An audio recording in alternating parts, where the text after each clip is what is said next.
sommes encore réunis par la grâce de Dieu ce soir à Douala, Bonabéry précisément. Il fait chaud, beaucoup. Donc on essaye de braver la chaleur. Voilà, pour continuer à partager la parole de Dieu. On a commencé plusieurs enseignements, dont notamment un sur la prière, donc avec maman. On va poursuivre l'enseignement sur la prière parce qu'il est important d'être bien équipé spirituellement pour que nos prières puissent être efficaces. Efficaces, c'est vraiment important. Ce ne sont pas les paroles que nous prononçons qui sont importantes, mais il y a des éléments particuliers qu'il faudrait savoir pour vraiment avoir des prières efficaces, et notamment les promesses du Seigneur, la volonté de Dieu en ce qui concerne la prière. C'est important de le savoir. Et surtout aussi de bien connaître celui à qui nous adressons nos prières, à savoir le Seigneur. Tout cela est important pour que nos prières puissent être remplies de foi et être véritablement efficaces. Donc nous allons commencer par prier, rendre grâce au Seigneur librement. Si tu es inspiré, maman, tu peux prier, je vais prier aussi. Et puis on va poursuivre le partage de la parole de Dieu sur la prière. Je vais faire un petit récapitulatif de ce qu'on a vu pour se remettre dans le bain. Et puis on va poursuivre l'enseignement sur la prière. Amen.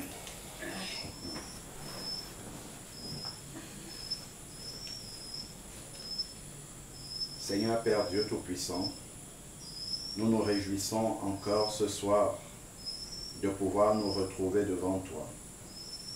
Seigneur Père éternel, tu es celui qui a créé les cieux, qui a créé la terre, Seigneur Dieu, et ton regard est étendu sur l'ensemble de la terre et se pose sur chacun d'entre nous. Nous te bénissons encore pour la force et le souffle de vie que tu nous accordes ce soir. Nous te disons merci infiniment pour ton esprit que tu as mis à l'intérieur de nous, qui nous attire vers ta parole, Seigneur Père, et qui nous permet de la comprendre. Seigneur Dieu Tout-Puissant, que maintenant ton esprit puisse encore nous conduire vraiment dans cette parole, que nous puissions bien la comprendre afin de bien la mettre en application pour grandir toujours davantage, Seigneur Père éternel, dans la connaissance de Jésus-Christ, afin que vraiment notre vie puisse être transformée, notre vie de prière notamment pour le sujet qui va nous occuper ce soir, puisse être véritablement transformée, que nos prières vraiment, Seigneur Dieu Tout-Puissant, puissent être remplies de la foi nécessaire pour pouvoir renverser les montagnes. Comme toi-même tu l'as dit dans ta parole, si vous avez la foi comme un grain de sénévé, vous direz à cette montagne, ôte-toi d'ici et jette-toi dans la mer. Ô Père éternel, c'est cette foi-là que nous voulons avoir, Père, mais nous savons que nous avons besoin de comprendre ta parole, Seigneur Dieu, de croire dans ta fidélité, Seigneur Père éternel, pour pouvoir élever vers toi, Seigneur Dieu, des prières qui soient comme un parfum de bonne odeur à tes narines, Seigneur Père éternel, des prières qui vont réjouir ton cœur et te faire plaisir. Père, que ton nom soit élevé, que ton nom soit béni, que Seigneur Dieu, toi seul aie la place au milieu de nous, car nous savons que tu es présent parmi nous, Seigneur Dieu. Conduis-nous par ton esprit, au nom de Jésus-Christ. Amen.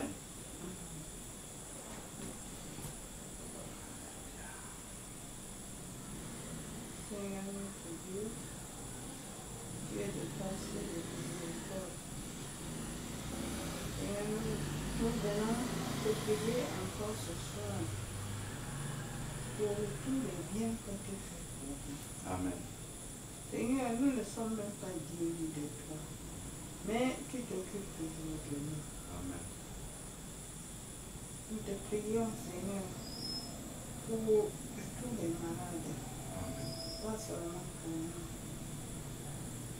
Seigneur, aie pitié d'eux et exauce nos prières. Alléluia. Seigneur, c'est toi qui m'as créé. Amen. C'est toi qui m'as donné la vie, Seigneur. Alors, Seigneur, ne m'abandonne pas Amen. dans ce moment de souffrance.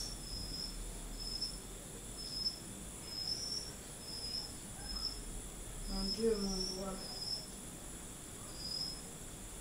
regardez-moi avec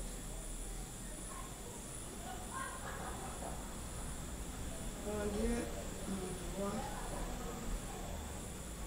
je voudrais que tu me viennes en aide. Amen. Seigneur, aie pitié de moi.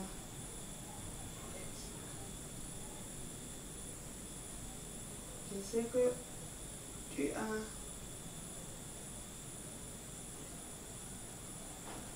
sur la croix, sur la croix, tu as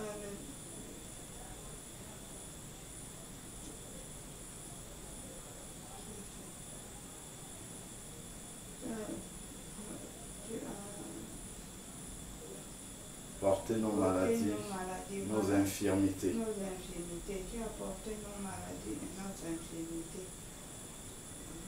Seigneur, nous te remettons tout ce que nous te demandons, sachant que nous l'avons déjà reçu. Amen. Amen. Mon Dieu, mon roi, que voudrais-tu que je fasse? Montre-moi le chemin Amen. qui mène à toi, Amen. à la vie éternelle. Seigneur, je te remets la vie de tous les autres chrétiens qui militent avec nous. Sois avec nous, montre-nous le chemin, Seigneur. Fais à ce que nous te regardons jour et nuit. Amen. Seigneur, c'est au nom de ton Fils Jésus que nous t'avons prié, sachant que tu nous exauceras. Amen. Amen. Amen. Amen. Gloire à Dieu.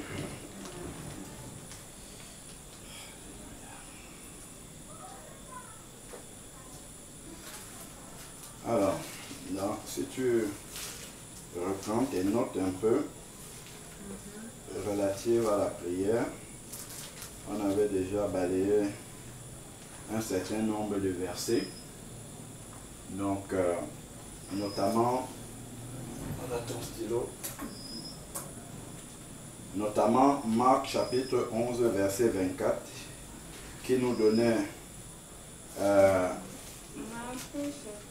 11 verset 24.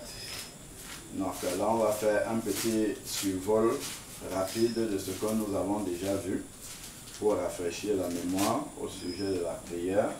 C'est Marc 11 verset 24 dont la prière c'est vraiment un échange qu'on a avec Dieu.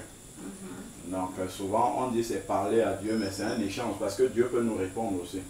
Et il faut que Marc 11 verset 24. Je crois qu'on avait commencé un peu plus haut.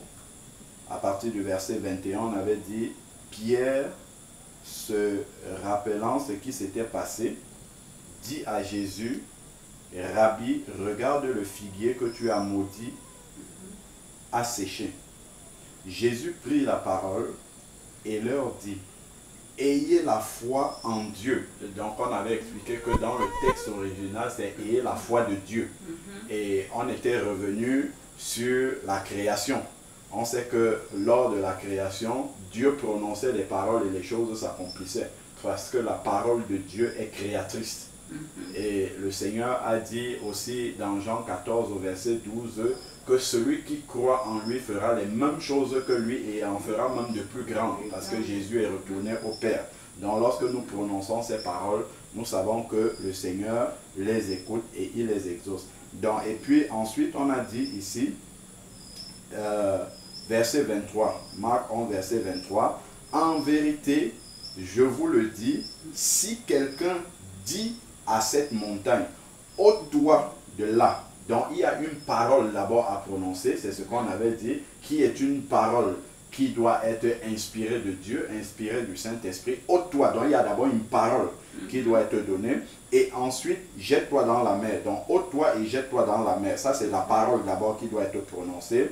Et s'il ne doute pas en son cœur, donc on avait dit, éloigner le doute du cœur. Il ne faut pas que dans le cœur, il y ait le doute. Donc là, on revise, enfin, on revoit un peu les éléments de la prière, les éléments qui doivent composer la prière. Donc il y a d'abord une parole, là, qui est une parole inspirée de Dieu. Ensuite, le cœur ne doit absolument pas douter. Donc le doute doit être éliminé, écarté, d'abord dans le cœur, à l'intérieur de soi-même, mais croire. Donc au lieu du doute, il faut croire. Il dit, mais crois que ce qu'il a dit arrive. Donc, nous devons prononcer la parole, ne pas douter dans notre cœur, ensuite croire que ce que nous avons dit est ce qui va se produire. Voilà, est ce qui va se produire. Et cela lui sera accordé. Donc, et on a dit, virgule, cela lui sera accordé, c'est en conséquence. Cette virgule-là, c'est la conséquence de ce qu'il a fait avant. Il a prononcé une parole qui est une parole inspirée de Dieu. Ensuite, il n'a pas douté dans son cœur et il croit fermement de tout son cœur que ce qu'il a demandé, c'est ce qui va arriver et cela lui sera accordé. Voilà. Donc, et cela lui sera accordé, c'est ça qui est la promesse de Dieu. Dieu dit que si tu as fait les trois choses précédentes, prononcer la parole inspirée de Dieu, croire, ne pas avoir de doute dans ton cœur et croire ensuite, Dieu lui dit, si tu fais cela, ce que tu as demandé te sera accordé. C'est la conséquence. Ensuite, le verset 24 maintenant, celui sur lequel vraiment s'appuie ce qu'on souhaitait dire à propos de la prière. C'est pourquoi je vous dis tout ce que vous demandez en priant. Donc, on avait mis une emphase sur le tout. Donc, ce n'est pas seulement certaines choses, c'est tout. Absolument tout ce qui est inspiré de Dieu que nous demandons. Il dit, tout ce que vous demandez en priant, croyez que vous l'avez reçu. Donc, il faut demander et croire qu'on l'a reçu et cela vous sera accordé. Donc, en conséquence, cela vous sera accordé. Donc, ça c'est la conséquence, la suite logique, c'est que cela nous sera accordé. Gloire à Dieu. Donc, ensuite, on peut quand même continuer. La dernière fois, on n'avait pas lu la suite. Il dit, et lorsque vous êtes debout en prière, si vous avez quelque chose contre quelqu'un, pardonnez afin que votre Père qui est dans les cieux vous pardonne aussi vos fautes. On avait parlé des obstacles à la prière, ça c'en est un. C'est pour ça qu'il précise là tout de suite. Ça c'est un obstacle à la prière, un manque de pardon qui est là peut bloquer une prière. Donc ça il faut le faire. Et verset 26 il dit, mais si vous ne pardonnez pas, votre Père qui est dans les cieux ne vous pardonnera pas non plus vos fautes. Parce que ce qu'il faut savoir c'est que le fait que Dieu exauce notre prière, c'est la conséquence déjà du pardon que nous avons eu de nos péchés. Si nous sommes au bénéfice des promesses de Dieu, c'est parce que nous sommes devenus ses enfants et que Jésus a payé le prix en nous pardonnant. Il a dit pardonne-leur car ils ne savent pas ce qu'ils sont en train de faire. Quand on le crucifie à la croix, il a dit Père, pardonne-leur car ils ne savent pas. Voilà, ils ne savent pas ce qu'ils sont en train de faire. Donc tout ce que nous obtenons par la prière de la part de Dieu est la conséquence du pardon que Jésus a prononcé à la croix pour tous les êtres humains. Donc nous avons le devoir aussi en venant prier le Seigneur d'avoir pardonné à notre prochain. Donc comme je disais, pour être sauvé, il faut le pardon ascendant qui est le pardon de Dieu vers nous et il faut le pardon également horizontal qui est le pardon envers mon prochain.